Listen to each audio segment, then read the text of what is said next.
Hello students, आज हम करने जा रहे हैं major problems of Indian export sector. हमने फॉरेन पॉलिसी किया। फॉरेन पॉलिसी में ये किया कि हम इंडियन इकोनॉमी को $5 ट्रिलियन की इकोनॉमी बनाना चाहते हैं। $5 ट्रिलियन हमारा सपना है बनाना। आज के टाइम में हमारी इंडियन इकोनॉमी की वैल्यू कितनी है? $2.6 ट्रिलियन। तो हमने इसको ऑलमोस्ट डबल करना है। इसके लिए हमको अपने एक्सपोर्ट एंड इंपोर्ट इनको बहुत ज्यादा इंक्रीज करना होगा, तब जाकर हम $5 ट्रिलियन की इकोनॉमी बन पाएंगे। इसके लिए हमको एक्सपोर्ट को बूस्ट करने की जरूरत है और गवर्नमेंट भी ये कहती है हमने अपने एक्सपोर्ट को बहुत ज्यादा इंक्रीज करना है। लेकिन इंडियन इकोनॉमी में हमको एक्सपोर्ट करने में क्या क्या मेजर प्रॉब्लम्स आ रही है? हमारे एक्सपोर्ट इतनी ज्यादा इंक्रीज क्यों नहीं हो रही जिससे हम अपनी इकोनॉमी को $5 ट्रिलियन की इकोनॉमी में कन्वर्ट कर सके? तो इसका पहले हम इंटरनेशनल लेवल पर कंपैरिजन करते हैं। जी हम 2019 का डाटा बिफोर कोविड का ले रहे हैं। तो हम इसमें कंट्रीज लेते हैं India, China and south Korea. हमने 2-3 कंट्री के साथ इसका कंपैरिजन किया है। हम एक्सपोर्ट कितना कर रहे हैं इन यूएसए बिलियन डॉलर्स में? इंडिया का एक्सपोर्ट था 19 में 530.706 मीन्स हम इतने बिलियन डॉलर का एक्सपोर्ट कर रहे थे, जो हमारी जीडीपी का 18.7% है। चाइना, जो हम कहते हैं चाइना एक्सपोर्ट हब है। चाइना की डेवलपमेंट किसके ऊपर डिपेंड करती है? एक्सपोर्ट के ऊपर।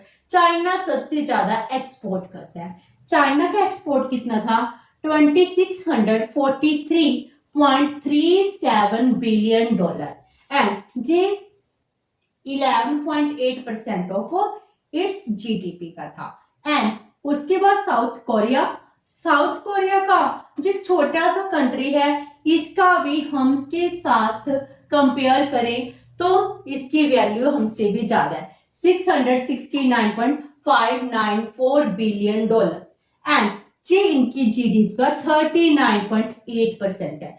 तो हम कंपटीशन में चाइना, साउथ कोरिया इन सबसे बहुत पीछे हैं। हमको अपनी इकोनॉमी के साइज को इंक्रीज करना है तो हमको एक्सपोर्ट को इंक्रीज करना ही पड़ेगा। तो हम एक्सपोर्ट को इंक्रीज करना चाहते हैं, लेकिन हमारी प्रॉब्लम्स क्या हैं?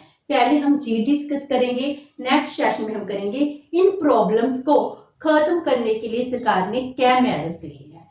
First problem of product standards. हम इंडिया की क्वालिटी की बात करते हैं। जो हमारे इंडिया की प्रोडक्ट है, इसकी क्वालिटी क्या है? बहुत पुअर क्वालिटी है। अगर हम साउथ कोरिया से भी कंपेयर करें ना, साउथ कोरिया की क्वालिटी बहुत अच्छी है rather टू इंडियन क्वालिटी। हम क्वालिटी के लिए चाइना पर भरोसा कर सकते हैं, लेकिन इंडियन पर किसी को कोई फेथ नहीं है। मीन्स हमारी क्वालिटी चाइना जैसी कंट्री से बहुत डाउन है। चाइना में क्या है? चाइना में अगर कोई ट्रेडर चला जाए, अगर उसको कुछ प्रोडक्ट लेना हो, वो जितने की कहे वो उतने की बना सकते हैं। सेम प्रोडक्ट वो 1000 के भी दे सकते हैं, सेम प्रोडक्ट वो 100 तक भी प्रोड्यूस कर सकते हैं। इट मींस क्या है? इतना डिफरेंस कैसे? क्वालिटी का। वो अच्छी से अच्छी क्वालिटी में बना रहे हैं और पुअर से पुअर क्वालिटी में बनाते हैं according to need of the customer. इसीलिए चाइना के एक्सपोर्ट इंक्रीज हो रहे हैं। अगर वहां कोई ट्रेडर चला गया, वो खाली हाथ वापस नहीं आएगा। जितना उसका बजट है वो उसी बजट में उसको प्रोडक्ट प्रोड्यूस कर दे देते हैं। तो चाइना की क्वालिटी भी बहुत अच्छी है अगर हम उसके रीजनेबल प्राइसेस लगाए। इसीलिए हम कहते हैं चाइना की क्वालिटी हमारी इंडियन क्वालिटी से बहुत अच्छी है। हम क्यों नहीं डेवलप कर पा रहे? क्योंकि हमारे प्रोडक्ट स्टैंडर्ड है बहुत लो क्वालिटी के है एंड जो एक्सपोर्टर्स हैं वो उनमें भी कमिटमेंट की कमी है। हमारे एक्सपोर्टर्स में इतना कॉन्फिडेंस नहीं है, वो इतने एबल नहीं है क्या कि वो कमिटमेंट नहीं कर पा रहे। कमिटमेंट करते हैं तो उसको फुलफिल नहीं कर पाते। इसीलिए हमारा इंटरनेशनल लेवल पर प्रोडक्ट का स्टैंडर्ड बहुत लो है। लो स्टैंडर्ड होने की वजह से हमारे प्रोडक्ट की डिमांड भी कम हो जाती है। Then inconsistent trade policies. हमारे देश में जो ट्रेड पॉलिसीज हैं वो बहुत ज्यादा इनकंसिस्टेंट हैं। इंटरनेशनल ट्रेड पॉलिसीज अगर हम किसी और कंट्री के साथ कंपेयर करें तो बहुत अच्छी पॉलिसीज हैं, हमारी तो उनके साथ मैच ही नहीं करती है। इसीलिए इन इनकंसिस्टेंट ट्रेड पॉलिसीज की वजह से हमारा एक्सपोर्ट बूस्ट नहीं हो पा रहा है। हमारी मार्केट को कॉम्प्लेक्स मार्केट के नाम से जाना जाता है कि इंडियन मार्केट में ट्रेड करना, इससे माल एक्सपोर्ट इंपोर्ट करना, it is a complex procedure. हम कॉम्प्लेक्स मार्केट के अंडर आते हैं, इसको सिंप्लीफाई करने की जरूरत है। और टैक्सेस, इसके टैक्सेस की रेटें बहुत ज्यादा हाई है इंडियन मार्केट में। देन अगर हमको कोई काम करना है, कंस्ट्रक्शन करनी है, इसके लिए परमिट्स की जरूरत है। तो इस तरह जो हमारी ट्रेड पॉलिसीज है ये बहुत ज्यादा इनकंसिस्टेंट है। जब चाइना कोविड-19 के अंडर काफी कंट्रीज वहां से आउट हो रही थी, अपना माल यूनिट बंद करके किसी और कंट्री में शिफ्ट कर रही थी, तो वो इंडिया को प्रेफर ना कर वियतनाम, साउथ कोरिया को क्यों प्रेफर कर रही थी? इसकी रीजन भी यही है कि हमारी जो ट्रेड पॉलिसीज है वो बहुत ज्यादा स्मूथ नहीं है, इनकंसिस्टेंट ट्रेड पॉलिसीज है। देन अननेसेसरी गवर्नमेंट कंट्रोल, हमारी गवर्नमेंट का अननेसेसरी कंट्रोल है। ऑल्दो हर एक गवर्नमेंट का कंट्रोल होता है, उसकी फॉरेन ट्रेड पॉलिसी होती है, उसके अकॉर्डिंग वर्क करती है, उसने इंपोर्ट कोटा, एक्सपोर्ट कोटा सब कुछ डिफाइन किया होता है। लेकिन हमारे इंडिया में जो गवर्नमेंट कंट्रोल है वो बहुत ज्यादा है, इसमें उनको बहुत ज्यादा लाइसेंस लेने की जरूरत होती है, नेसेसरी डॉक्यूमेंटेशन की जरूरत है।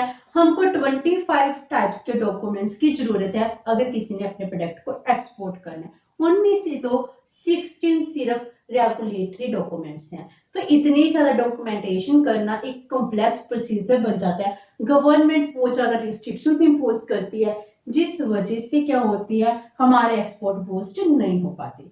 Then high custom duty, custom duty का मीनिंग क्या होता है? जो प्रोडक्ट हमारे इंडियन बाउंड्री को क्रॉस कर रहा है, चाहे वो इंडियन कंट्री में आए चाहे बाहर जाए। अगर बाहर जाएगा तो एक्सपोर्ट, अगर हम बाय करेंगे हमारी कंट्री के अंदर आएगा इंपोर्ट। तो बाउंड्री लाइन को क्रॉस करते हुए जो टैक्स लगाया जाता है, जो ड्यूटी लगाई जाती है, उसको कहते हैं हम कस्टम ड्यूटी। तो हमारे इंडिया में कस्टम ड्यूटी बहुत ज्यादा हाई है, चाहे हम एक्सपोर्ट करें चाहे इंपोर्ट करें। इंपोर्ट टैरिफ बहुत हाई है, उसमें कोटस लगाई गई है, इसीलिए इलीगल मीन्स यूज किए जाते हैं for the import of the raw material और अदर गुड्स, जिससे हम अपने प्रोडक्ट को एक्सपोर्ट कर सके। तो इलीगल मीन्स से अगर हम अपने गुड्स को इंपोर्ट करेंगे, एक्सपोर्ट करेंगे, क्या हम अपने कंट्री को डेवलप कर पाएंगे? तो इसीलिए हम कहते हैं हमको इंपोर्ट एक्सपोर्ट को इंक्रीज करने के लिए कस्टम ड्यूटी को कम करना पड़ेगा, तब जाकर हमारे इकोनॉमी के एक्सपोर्ट बूस्ट हो सकते हैं। Then procedural complexities and institutional rigidities, हमारे देश में प्रोसीजरल कॉम्प्लेक्सिटी बहुत ज्यादा है। किसी ने प्रोजेक्ट लगाना हो एक्सपोर्ट के लिए, उसका काम बहुत मुश्किल होता है, उसमें बहुत ज्यादा कॉम्प्लेक्सिटीज क्रिएट होती हैं। जी एक लेंथी एंड कॉम्प्लेक्स प्रोसीजर है, इसको फुलफिल करना में बहुत ज्यादा टाइम लग जाता है। जो इंडिया में प्रोजेक्ट्स लगाए जाते हैं जी बहुत ही टाइम एंड मनी कंज्यूमिंग होते हैं, जिस वजह से हम बहुत जल्दी ग्रो नहीं कर पा रहे। एंड इंस्टीट्यूशनल रिजिडिटीज भी हैं। हमारे इंडिया में आज भी जेलसी फैक्टर बहुत ज्यादा प्राइम है। हर एक कंपनी एक दूसरे की ग्रोथ से कुछ सीखती नहीं है, बल्कि उसकी ग्रोथ को डाउन करने की कोशिश करती है। तो इस तरह कंपटीशन कैसा है? हेल्थी कंपटीशन नहीं, अनहेल्थी कंपटीशन है। एंड लैंग्वेज प्रॉब्लम, चलो नेचुरल है, सभी कंट्रीज में होती हैं, तो लैंग्वेज प्रॉब्लम भी है, जिस वजह से हमारे एक्सपोर्ट्स बूस्ट नहीं हो पा रहे। हम तो लैंग्वेज के नाम पर बहुत ज्यादा लड़ते हैं। अगर हमारी कंट्री में एक से दूसरे स्टेट में भी जाते हैं, वहां पर लैंग्वेज चेंज हो जाती है, तो उसके लिए भी हमारी प्रॉब्लम स्टार्ट हो जाती है। अगर हम east India, west, north, south की बात करते हैं, तो लैंग्वेज डिफरेंस होने की वजह से हम अपने ही स्टेट में दूसरी स्टेट के पर्सन की लैंग्वेज नहीं समझ सकते, इसलिए रॉ मटेरियल में, प्रोडक्ट की सेल में अदर प्रॉब्लम से बहुत ज्यादा आती है। Next is international competition. Export को बूस्ट करना है, इंटरनेशनल मार्केट में गुड सेल करनी है। चलो हम इंडियन मार्केट की बात करते हैं। इंडियन मार्केट में हम क्या कर सकते हैं? हम प्रोटेक्टिव डिस्क्रिमिनेशन कर सकते हैं, लेकिन इंटरनेशनल मार्केट में आप कैसे प्रोटेक्टिव डिस्क्रिमिनेशन करोगे? वहां तो पॉसिबल ही नहीं है। इंटरनेशनल मार्केट में डंपिंग बहुत होती है। डंपिंग का मीनिंग क्या है? डंपिंग का मीन है कि हम अपने प्रोडक्ट को अपने घर पर होम मार्केट में high cost per, high rate पर सेल करते हैं, लेकिन इंटरनेशनल मार्केट में सस्ते प्राइस पर सेल कर देते हैं। अपने प्रोडक्ट को डंप कर देना, मैं अपने प्रोडक्ट की सप्लाई इंक्रीज कर दूंगी, इससे मेरी कॉस्ट रिड्यूस हो जाएगी। लेकिन नेशनल मार्केट में, अपने देश की मार्केट में प्राइस डाउन नहीं किया, इंटरनेशनल मार्केट में मैंने उस प्रोडक्ट के प्राइसेस को डाउन कर सेल कर दिया, तो डंपिंग होगी। तो इंटरनेशनल लेवल पर तो डंपिंग बहुत होती है। चाइना के साथ हमारे कितना कंपटीशन है, जापान के साथ कितना कंपटीशन है। तो ये सब इंटरनेशनल मार्केट में बहुत ज्यादा हमारे कॉम्पिटिटर है, जिस वजह से हमारे एक्सपोर्ट बूस्ट नहीं हो पाते। तो जापान, साउथ कोरिया, चाइना, इनकी क्वालिटी बहुत अच्छी होती है, तो इनकी प्रोडक्ट है बहुत ज्यादा सेल होती है। इंडियन के प्रोडक्ट इतनी ज्यादा सेल नहीं हो पाते। Next is high cost. हमारी कॉस्ट क्यों हाई है? क्योंकि हम प्रोड्यूस कर रहे हैं जिस सिचुएशन में, जहाँ इन्वायरमेंट है, जो कल्चर है, उसके अकॉर्डिंग अगर हमारे प्रोडक्ट की कॉस्ट हाई होगी तो प्राइस तो भी हाई होगी, तो कॉस्ट भी हाई है। जहाँ पर हाई बैंक चार्जेस है, हाई इंटरेस्ट पेमेंट है। जो इंटरेस्ट पेमेंट है ना, इतनी ज्यादा है कि जिस भी खर्चे, जितने प्रोडक्ट प्रोड्यूस होते हैं उसका 15% तो इंटरेस्ट पेमेंट से होती है। इतना ज्यादा high interest rate, bank rate, port charges बहुत ज्यादा हाई है, जो साउथ कोरिया, सिंगापुर से 3 और 4 टाइम्स ही ज्यादा है। इसीलिए हाई कॉस्ट है, ऊपर से प्रोडक्टिविटी भी बहुत ज्यादा लो है। तो हमारे देश में कंपनीज क्यों अट्रैक्ट होंगी कि वो बहुत ज्यादा प्रोडक्शन करें, फिर उसको एक्सपोर्ट करने में प्रॉब्लम आ रही है। कॉस्ट हाई होने की वजह से हमारे प्रोडक्ट ज्यादा एक्सपोर्ट नहीं हो पा रहे। देन अनरिलायबिलिटी, हमारे देश के जो कॉन्ट्रैक्टर हैं, एक्सपोर्टर्स हैं, उन पर कोई रिलाई नहीं करता, वो विश्वास ही नहीं करने जो। वो क्योंकि वो बैक स्टेप बहुत जल्दी ले लेते हैं। अगर हम बैक स्टेप लेंगे तो हम पर कौन रिलाई करेगा? अगर मैं कोई कमिटमेंट करती हूँ, वो फुलफिल ना करूँ, क्या नेक्स्ट टाइम आप मुझ पर फेथ कर पाओगे? पॉसिबल ही नहीं है। इसीलिए हम कहते हैं अगर हम बैक स्टेप ना लें तभी तो रिलायबिलिटी बनती है। लेकिन हमारे देश में क्या है, हमारे कॉन्ट्रैक्टर टाइम पर अपनी जो कमिटमेंट है वो फुलफिल नहीं करते। कभी कभी तो जो माल एक्सपोर्ट करना होता है उस प्राइस पर टाइम के साथ एक्सपोर्ट ही नहीं करते, वो डील कैंसिल कर देते हैं। इट्स मीन्स क्या है, तो हमारे ऊपर जो फॉरेनर्स हैं उनका विश्वास नहीं है। एंड उसके बाद जो हमने प्रोडक्ट बना भी दिया, सेल भी कर दिया, उसके बाद आफ्टर सेल सर्विस भी होती है, हम वो नहीं दे पाते। अगर कोई प्रोडक्ट डिफेक्टिव है हम उसको चेंज नहीं कर देते, रिप्लेस करना तो बहुत जरूरी है। जापान, कोरिया बहुत जल्दी डिफेक्टेड पीस को रिप्लेस कर देती है, तो हम जे आफ्टर सेल सर्विस नहीं दे पाते। इसीलिए हमारे ऊपर बहुत ज्यादा कंट्रीज है वो रिलाई नहीं करती, इसीलिए हमारे एक्सपोर्ट बूस्ट नहीं हो पाते। देन इंफ्रास्ट्रक्चरल बॉटलनेक्स, हमारे देश के इंफ्रास्ट्रक्चर बहुत ज्यादा डेवलप नहीं, हमें पता है जीविक बोटलनेक की तरह काम करता है, इसमें भी बहुत ज्यादा कमी है, जिस वजह से हमारे ट्रेड, एक्सपोर्ट इंक्रीज नहीं हो पा रहे। हम कहते हैं हमारे देश में एनर्जी की प्रॉब्लम है, पावर शॉर्टेज है, ब्रेक डाउन ही हो जाता है इनफैक्ट, तो इस वजह से प्रोडक्शन रुक जाएगी। प्रोडक्शन एक दिन के लिए भी रुक जाए तो टाइम पर हमारे को असाइनमेंट जा पाएगी, इसकी प्रॉब्लम्स आती हैं। एंड हमारे देश में ट्रांसपोर्टेशन है, कम्युनिकेशन फैसिलिटीज है, वो भी एडुकेट नहीं है, जिस वजह से कॉस्ट भी इंक्रीज होती है। इसीलिए हमको जरूरत है इंफ्रास्ट्रक्चर बॉटलनेक्स को फुलफिल करने की, इसको खत्म कर अच्छे से डेवलप इंफ्रास्ट्रक्चर बिल्डअप करने की, तब जाकर हमारे एक्सपोर्ट भी इंक्रीज होंगे। Then inadequacy of trade information system, हम कहते हैं हम इलेक्ट्रॉनिक टाइम में आ गए, इंटरनेट में आ गए। क्या इंटरनेट सभी जगह स्मूथ है? इंडिया के कोई भी रीजन लगा लो कि स्मूथ वर्क कर रहा है, तो जेबी क्या है, unparalleled spreading out of internet. Internet कहीं सर्विस अच्छी मिल रही है, कहीं नहीं मिल रही। देन इलेक्ट्रॉनिक डाटा इंटरचेंजेस है, इसमें प्रॉब्लम्स आ रही हैं, तो इसीलिए क्या कर रहे हैं, वो प्रेफर नहीं करती। Then problems in supply of raw material, क्या हमको स्मूथ सप्लाई मिल रही है रॉ मटेरियल की?